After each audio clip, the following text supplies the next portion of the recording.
Assalamualaikum warahmatullahi wabarakatuh. Salam bahagia selalu buat sahabat channel mirisnya kehidupan zaman sekarang. Mari kita simak dan mulai ceritanya. Di sebuah desa yang sepi, di ujung sebuah jalan kecil yang terhampar sepanjang ladang, seorang wanita tua bernama Nenek Siti tinggal sendirian di sebuah rumah reot yang sudah lapuk dimakan usia. Sebelumnya, rumah itu penuh dengan tawa anak-anak dan cucu-cucu yang dulu sering datang berkunjung. Namun, seiring berjalannya waktu, suara riuh itu menghilang, digantikan oleh kesunyian yang kian merayap. Nenek Siti, dengan rambut putih yang sudah semakin menipis dan wajah yang penuh keriput, kini hanya ditemani oleh kenangan. Anak-anaknya sudah lama meninggalkan desa, mencari kehidupan yang lebih baik di kota-kota besar. Cucu-cucunya, yang dulu dengan riang memanggilnya Nenek, kini lebih memilih mengabaikan keberadaannya. Mereka lebih sibuk dengan dunia mereka sendiri, melupakan nenek yang pernah merawat mereka dengan penuh kasih. Di sore yang mendung, Nenek Siti duduk di beranda rumahnya, memandangi jalan setapak yang dulunya sering dilalui oleh anak-anaknya. Namun, kini jalan itu terasa begitu sepi. Sesekali, Nenek Siti mengusap matanya yang berkaca-kaca. Suaranya tak lagi didengar oleh siapapun, bahkan oleh anak-anak yang pernah ia besarkan dengan tangan penuh cinta. Mereka tak pernah lagi pulang, tak ada kabar, tak ada yang datang. 5 tahun yang lalu, anak sulungnya, Rahmat, datang untuk memberitahunya bahwa ia dan keluarganya akan pindah ke kota untuk mencari pekerjaan yang lebih baik. Nenek Siti hanya bisa menerima dengan pasrah, meski hatinya terasa hancur. "Nenek, nanti kami akan kembali, jangan khawatir," kata Rahmat dengan janji yang akhirnya hanya menjadi angin lalu. Tetapi, waktu berlalu begitu cepat. 3 bulan pertama, mereka masih menghubungi Nenek Siti lewat telepon, mengirimkan kabar, dan sesekali menanyakan kabar si nenek. Namun, semakin lama, komunikasi itu semakin jarang. Lama-kelamaan, panggilan telepon itu berhenti, begitu pula surat-surat yang dulu datang setiap bulan. Hati Nenek Siti semakin rapuh, tapi ia tetap berusaha tabah. Mungkin anak-anak sibuk, pikirnya setiap kali teleponnya tak berdering. Tapi lama-kelamaan, ia mulai merasakan kehadiran yang hilang. Ia menjadi semakin kesepian, merasa terabaikan. Hari demi hari berlalu, hingga pada suatu hari, sebuah kejadian tak terduga mengubah segalanya. Seorang pemuda dari kota, yang ternyata adalah cucu kesayangannya, kembali ke desa setelah bertahun-tahun menghilang. Namun, kedatangannya bukanlah sebuah kebahagiaan yang dinanti, melainkan sebuah kabar yang akan mengubah kehidupan Nenek Siti selamanya. Pemuda yang datang itu bernama Arif, cucu sulung Nenek Siti. Wajahnya tidak asing, namun ada sesuatu yang berbeda. Ia tampak lebih dewasa, lebih serius, dan ada sesuatu di matanya yang membuat Nenek Siti merasa cemas. Arif datang dengan langkah tergesa-gesa, seakan ia membawa beban berat yang tak bisa ia sembunyikan. "Nenek, aku ada kabar yang harus kuberitahukan," kata Arif dengan suara yang tersekat-sekat. Nenek Siti menatapnya dengan penuh harap, namun hatinya mulai merasakan firasat buruk. "Apa kabar anak-anakmu? Apa mereka baik-baik saja?" tanya Nenek Siti, mencoba mengusir kecemasan di hatinya. Arif terdiam sesaat, menunduk. Nenek Siti bisa merasakan ketegangan yang terasa semakin mencekam. Arif akhirnya mengangkat kepalanya dan berkata dengan suara pelan, "Nenek, mereka tak akan kembali. Mereka tak ingin pulang lagi," kata Arif dengan terbata-bata. Rasa sakit itu langsung menusuk hati Nenek Siti. "Apa maksudmu, Arif?" Nenek Siti berusaha tetap tenang, meskipun dada terasa sesak. Arif menarik napas dalam-dalam, seolah mencoba menyiapkan dirinya untuk menyampaikan kenyataan yang pahit. "Mereka sudah lama tidak menganggap nenek sebagai bagian dari keluarga kami. Nenek, mereka sudah sibuk dengan kehidupan mereka di kota. Mereka meminta aku untuk menyampaikan pesan ini padamu," kata Arif, suaranya semakin pelan, penuh rasa bersalah. Apa yang mereka katakan?" tanya Nenek Siti dengan suara gemetar, seolah tak ingin mendengar jawaban yang lebih pedih. Arif menunduk lagi, seakan tak sanggup melihat wajah nenek yang mulai memucat. Mereka bilang, sudah terlalu sibuk, dan tidak bisa terus-menerus mengurus nenek. Mereka menyuruhku untuk mengatakan kalau nenek harus mencari tempat tinggal lain, karena mereka tak bisa lagi memberikan perhatian padamu. Kata-kata itu menghantam Nenek Siti seperti petir di siang bolong. Ia tak bisa berkata apa-apa. Tubuhnya terasa lemas, jantungnya berdegup kencang, dan perasaan hancur itu menghimpit dada hingga hampir membuatnya sesak napas. Bagaimana bisa anak-anaknya, yang pernah ia rawat dan cintai dengan sepenuh hati, tiba-tiba berpikir untuk meninggalkannya seperti ini? Tidak mungkin, Arif. Anak-anak itu tidak bisa begitu saja meninggalkanku, teriak Nenek Siti dengan suara yang bergetar, meskipun ia tahu bahwa tidak ada yang bisa mengubah kenyataan itu. Arif hanya bisa terdiam, tak tahu harus berkata apa lagi. Di tengah kepedihan itu, Nenek Siti merasa seperti dirinya bukanlah bagian dari dunia ini lagi. Ia merasa terabaikan, tak berarti, dan tak berharga. Hatinya hancur, tetapi ia berusaha untuk tidak menunjukkan kelemahannya. Untuk pertama kalinya dalam hidupnya, Nenek Siti merasa benar-benar sendirian. Jadi, aku harus kemana sekarang? Tanya Nenek Siti, suaranya penuh kebingungan dan kesedihan. Arif hanya bisa menatap neneknya dengan tatapan penuh penyesalan. Ia ingin mengatakan sesuatu yang bisa menghibur, tetapi kata-kata tak cukup untuk menyembuhkan luka yang begitu dalam. Aku tidak tahu, Nenek. Aku minta maaf, jawab Arif pelan, lalu meninggalkan rumah itu dengan langkah berat.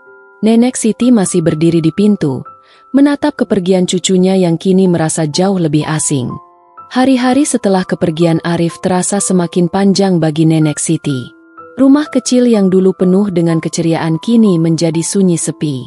Tiap detik yang berlalu, dia merasa semakin kehilangan jejak, kehilangan arah. Keputusan anak-anaknya yang tidak bisa ia terima itu terus menghantuinya, bagaikan bayangan yang tak bisa pergi. Nenek Siti berusaha untuk tetap beraktivitas seperti biasa, meskipun setiap langkahnya terasa berat. Ia masih menyapu halaman rumah, merapikan kebun kecilnya, dan mempersiapkan makan siang meskipun tidak ada lagi yang datang untuk makan bersamanya. Namun, seiring berjalannya waktu, ia semakin merasakan sepi yang menusuk hingga ke dalam hati.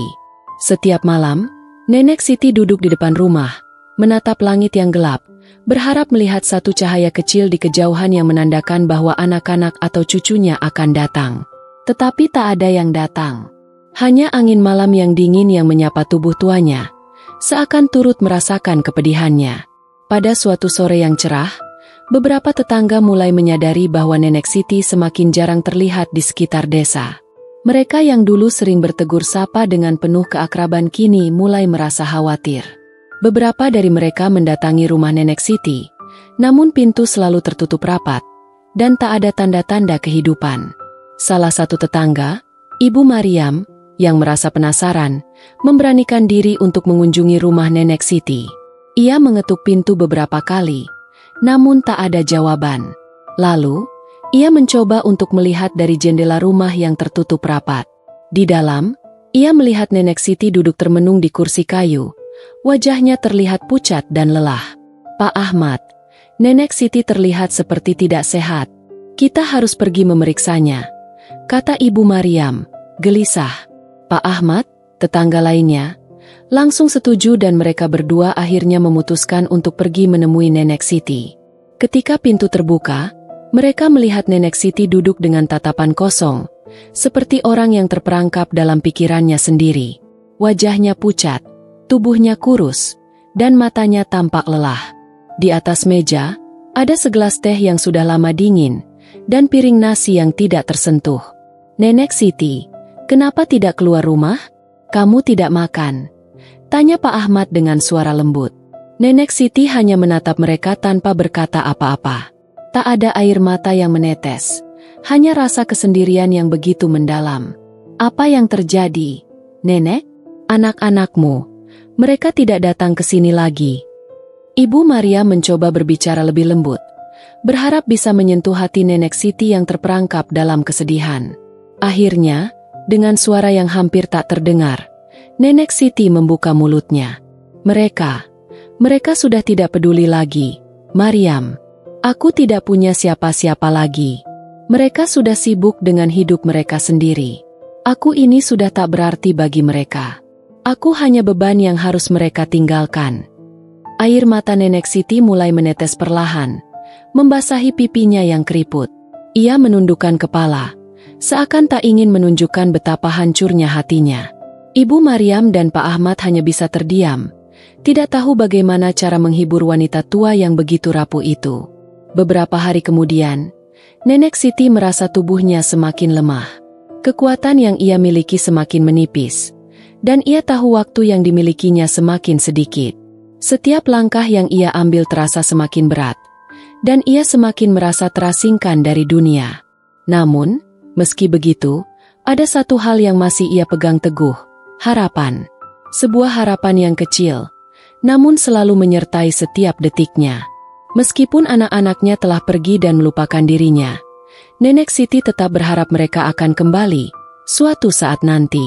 Namun, semakin lama ia menyadari bahwa mungkin harapan itu tak akan pernah terwujud. Dunia yang ia kenal telah berubah, dan dirinya, yang telah lama ditinggalkan, kini hanya menjadi bayang-bayang dalam hidup anak-anaknya yang sibuk. Nenek Siti, yang dulu penuh kasih sayang dan perhatian, kini hanya menjadi kenangan yang perlahan terlupakan. Pada suatu pagi yang sunyi, Nenek Siti merasakan ada sesuatu yang berbeda. Tubuhnya semakin lemah, dan perasaan pusing yang datang tak kunjung hilang. Meski demikian, ia tetap melanjutkan rutinitasnya yang kini terasa semakin berat. Ia keluar menuju kebun kecilnya, berusaha menghidupkan tanaman-tanaman yang dulu ia rawat dengan penuh cinta. Namun, kaki tuanya hampir tak mampu menahan tubuhnya yang lelah. Hari itu, meskipun matahari bersinar cerah, Nenek Siti merasa dunia di sekitarnya semakin pudar. Sesekali, ia berhenti untuk menyandarkan tubuh di kursi kayu tua yang ada di halaman depan rumah. Ia memandangi jalan setapak yang dulu penuh dengan riuh rendah suara anak-anak dan cucu-cucu yang bermain. Namun sekarang, hanya kesunyian yang menjawab pandangannya. Hanya suara angin yang menggerakkan daun-daun di pohon, dan sesekali suara langkah kaki orang-orang yang lewat. Tidak ada yang berhenti untuk menengok atau menyapa. Nenek Siti merasa dirinya tak lebih dari debu yang terbang di terpa angin. Perlahan, ia merasakan bahwa tubuhnya mulai menyerah. Tidak ada lagi yang bisa ia lakukan untuk mengubah keadaan ini. Pada siang harinya, Nenek Siti terbaring lemah di tempat tidurnya. Badannya demam, dan jantungnya berdegup lebih cepat dari biasanya. Teringatlah ia akan kata-kata anak-anaknya, yang dulu pernah berjanji akan selalu berada di sampingnya. Namun kini, mereka jauh, dan tak ada satupun dari mereka yang datang menemui atau memberi kabar. Dengan tubuh yang hampir tak bisa digerakkan, Nenek Siti memejamkan matanya. Dalam kepalanya, terbayang kenangan indah saat anak-anak dan cucu-cucunya masih kecil, berlarian di halaman rumah, tertawa, dan saling bercanda. Semua kenangan itu terasa begitu jauh, seakan ada jurang yang memisahkan antara masa lalu yang penuh kebahagiaan dengan kenyataan yang sekarang harus dihadapinya. Namun, meski dalam keadaannya yang sangat lemah, Nenek Siti merasa ada satu hal yang harus ia lakukan. Dengan susah payah, ia bangkit dari tempat tidurnya, memegangi dinding rumah untuk berdiri. Kakinya yang goyah mencoba menginjakkan langkah satu demi satu. Ia berusaha keluar dari rumah dan berjalan menyusuri jalan setapak yang dulu sering dilalui oleh anak-anaknya.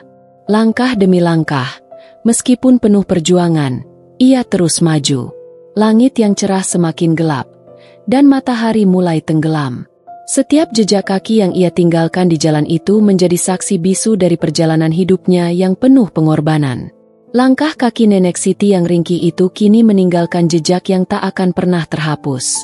Di ujung jalan, Nenek Siti berhenti dan menatap horizon yang jauh. Di sana, di balik bukit yang menjulang, ia membayangkan anak-anaknya, dan berharap suatu hari mereka akan kembali. Harapan yang masih tersisa itu menguatkan langkahnya yang semakin lemah. Tetapi ia tahu, harapan itu mungkin tak akan pernah terwujud. Nenek Siti akhirnya duduk di tepi jalan, memejamkan matanya sejenak, merasakan angin yang berhembus lembut.